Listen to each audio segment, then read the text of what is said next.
1 Kings 21. Sometime later there was an incident involving a vineyard belonging to Naboth the Jezreelite. The vineyard was in Jezreel, close to the palace of Ahab, king of Samaria. Ahab said to Naboth, "Let me have your vineyard to use for a vegetable garden, since it is close to my palace. In exchange I will give you a better vineyard, or, if you prefer, I will pay you whatever it is worth." But Naboth replied, "The Lord forbid that I should give you the inheritance of my ancestors." So Ahab went home, sullen and angry, because Naboth the Jezreelite had said, "I will not give you the inheritance of my ancestors." He lay on his bed sulking and refused to eat. His wife Jezebel came in and asked him, "Why are you so sullen? Why won't you eat?" He answered her, "Because I said to Naboth the Jezreelite, 'Sell me your vineyard, or if you prefer, I will give you another vineyard in its place.' But he said, 'I will not give you my vineyard.'" Jezebel his wife said, "Is this how you act as king over Israel? Get up and eat. Cheer up. I'll get you the vineyard of Naboth the Jezreelite." So she wrote letters in Ahab's name, placed his seal on them, and sent them to the elders and nobles who lived in Naboth's city with him. In those letters she wrote, "Proclaim a day of fasting, and seat Naboth in a prominent place among the people. But seat 2 scoundrels opposite him, and have them bring charges that he has cursed both God and the king. Then take him out and stone him to death." So the elders and nobles who lived in Naboth's city did as Jezebel directed in the letters she had written to them. They proclaimed a fast, and seated Naboth in a prominent place among the people. Then 2 scoundrels came and sat opposite him, and brought charges against Naboth before the people, saying, "Naboth has cursed both God and the king." So they took him outside the city and stoned him to death. Then they sent word to Jezebel, "Naboth has been stoned to death." As soon as Jezebel heard that Naboth had been stoned to death, she said to Ahab, "Get up and take possession of the vineyard of Naboth the Jezreelite that he refused to sell you. He is no longer alive, but dead." When Ahab heard that Naboth was dead, he got up and went down to take possession of Naboth's vineyard. Then the word of the Lord came to Elijah the Tishbite, "Go down to meet Ahab king of Israel, who rules in Samaria. He is now in Naboth's vineyard, where he has gone to take possession of it. Say to him, 'This is what the Lord says. Have you not murdered a man and seized his property?' Then say to him, 'This is what the Lord says. In the place where dogs licked up Naboth's blood, dogs will lick up your blood, yes, yours." Ahab said to Elijah, "So you have found me, my enemy." "I have found you," he answered, "because you have sold yourself to do evil in the eyes of the Lord." He says, "I'm going to bring disaster on you. I will wipe out your descendants and cut off from Ahab every last male in Israel, slave or free. I will make your house like that of Jeroboam son of Nebat, and that of Baasha son of Ahijah, because you have aroused my anger and have caused Israel to sin." And also concerning Jezebel, the Lord says, "Dogs will devour Jezebel by the wall of Jezreel. Dogs will eat those belonging to Ahab who die in the city, and the birds will feed on those who die in the country." There was never anyone like Ahab, who sold himself to do evil in the eyes of the Lord, urged on by Jezebel his wife. He behaved in the vilest manner by going after idols, like the Amorites the Lord drove out before Israel. When Ahab heard these words, he tore his clothes, put on sackcloth, and fasted. He lay in sackcloth and went around meekly.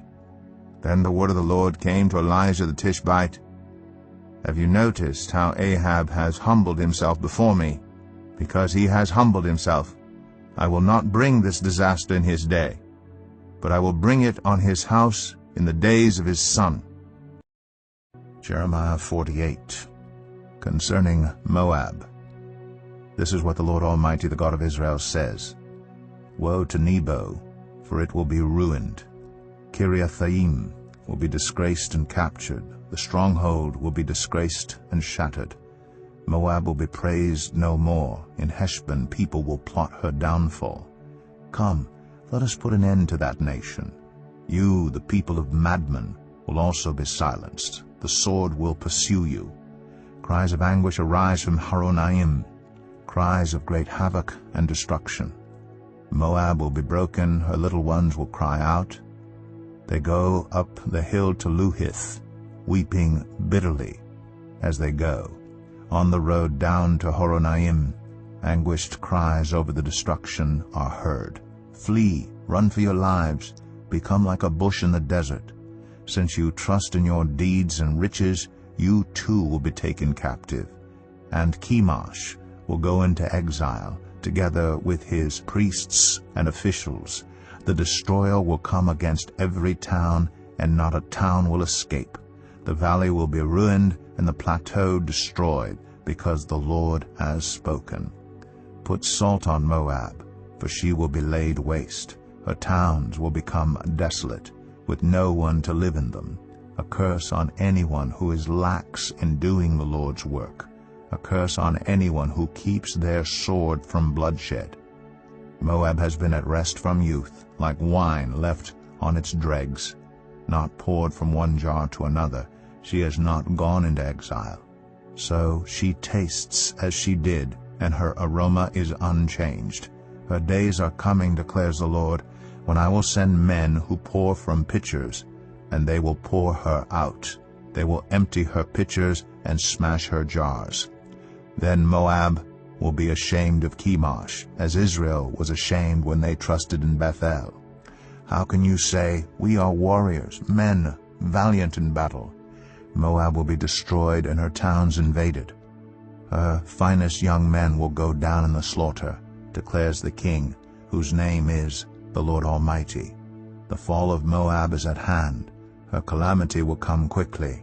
Mourn for her, all who live around her, all who know her fame. Say, how broken is the mighty scepter, how broken the glorious staff. Come down from your glory, and sit on the parched ground, you inhabitants of daughter Dibon. For the one who destroys Moab will come up against you and ruin your fortified cities.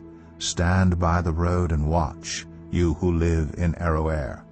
Ask the man fleeing and the woman escaping. Ask them, what has happened? Moab is disgraced, for she is shattered. Wail and cry out. Announce by the Arnon that Moab is destroyed. Judgment has come to the plateau, to Holon, Jazah, and Mephath, to Dibon, Nebo, and Beth Deblathaim, to Kiriathaim, Beth Gamal, and Beth Meon, to Kiriath and Bozrah, to all the towns of Moab, far and near. Moab's horn is cut off, her arm is broken, declares the Lord. Make her drunk, for she has defied the Lord. Let Moab wallow in her vomit, let her be an object of ridicule. Was not Israel the object of your ridicule? Was she caught among thieves, that you shake your head in scorn whenever you speak of her? Abandon your towns and dwell among the rocks, you who live in Moab. Be like a dove that makes its nest at the mouth of a cave. We have heard of Moab's pride. How great is her arrogance, of her insolence, her pride, her conceit, and the haughtiness of her heart. I know her insolence, but it is futile, declares the Lord, and her boasts accomplish nothing. Therefore I wail over Moab. For all Moab I cry out. I moan for the people of Kir Hareseth. I weep for you as Jazer weeps, you vines of Sibmah. Your branches spread as far as the sea. They reach as far as Jazer. The destroyer has fallen on your ripened fruit and grapes. Joy and gladness are gone from the orchards and fields of Moab. I have stopped the flow of wine from the presses. No one treads them with shouts of joy. Although there are shouts, they are not shouts of joy. The sounds of their cry rises from Heshbon to Elealeh and Jahaz, from Zoar as far as Horonaim and Eglath Shalishiah. For even the waters of Nimrim are dried up. In Moab I will put an end to those who make offerings on the high places and burn incense to their gods, declares the Lord. So my heart laments for Moab, like the music of a pipe. It laments like a pipe for the people of Kir Hareseth. The wealth they acquired is gone. Every head is shaved, and every beard cut off. Every hand is slashed, and every waist is covered with sackcloth. On all the roofs in Moab and in the public squares there is nothing but mourning, for I have broken Moab like a jar that no one wants, declares the Lord. How shattered she is, how they wail, how Moab turns her back in shame. Moab has become an object of ridicule, an object of horror to all those around her. This is what the Lord says, "Look, an eagle is swooping down, spreading its wings over Moab. Kiriath will be captured and the strongholds taken. In that day, the hearts of Moab's warriors will be like the heart of a woman in labor. Moab will be destroyed as a nation, because she defied the Lord. Terror and pit and snare await you, you people of Moab, declares the Lord. Whoever flees from the terror will fall into a pit. Whoever climbs out of the pit will be caught in a snare. For I will bring on Moab the year of her punishment, declares the Lord. In the shadow of Heshbon, the fugitives stand helpless, for a fire has gone out from Heshbon, a blaze from the midst of Sion. It burns the foreheads of Moab, the skulls of the noisy boasters. Woe to you, Moab! The people of Chemosh are destroyed. Your sons are taken into exile, and your daughters into captivity. Yet I will restore the fortunes of Moab in days to come, declares the Lord. Here ends the judgment on Moab. 1 Corinthians 7.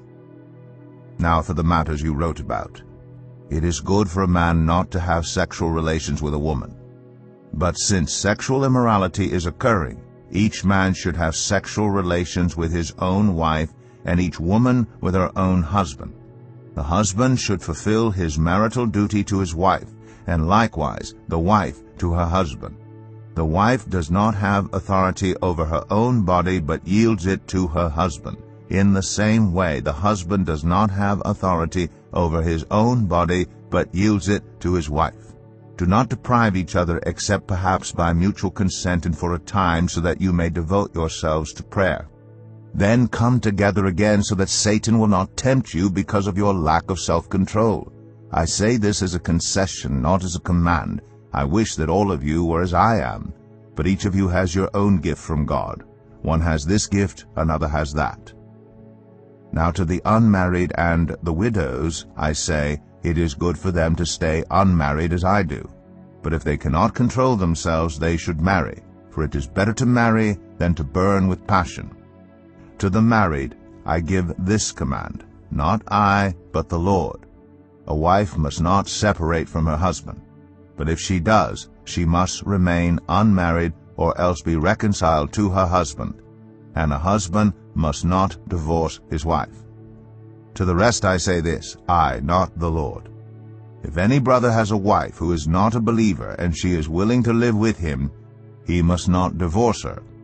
And if a woman has a husband who is not a believer, and he is willing to live with her, she must not divorce him. For the unbelieving husband has been sanctified through his wife, and the unbelieving wife has been sanctified through her believing husband. Otherwise your children would be unclean, but as it is, they are holy. But if the unbeliever leaves, let it be so. The brother or the sister is not bound in such circumstances. God has called us to live in peace. How do you know, wife, whether you will save your husband? Or how do you know, husband, whether you will save your wife? Nevertheless, each person should live as a believer in whatever situation the Lord has assigned to them, just as God has called them. This is the rule I lay down in all the churches. Was a man already circumcised when he was called? He should not become uncircumcised. Was a man uncircumcised when he was called? He should not be circumcised. Circumcision is nothing, and uncircumcision is nothing. Keeping God's commands is what counts. Each person should remain in the situation they were in when God called them. Were you a slave when you were called? Don't let it trouble you, although if you can gain your freedom, do so. For the one who was a slave, when called to faith in the Lord, is the Lord's freed person. Similarly, the one who was free when called is Christ's slave. You were bought at a price. Do not become slaves of human beings. Brothers and sisters, each person, as responsible to God, should remain in the situation they were in when God called them. Now about virgins.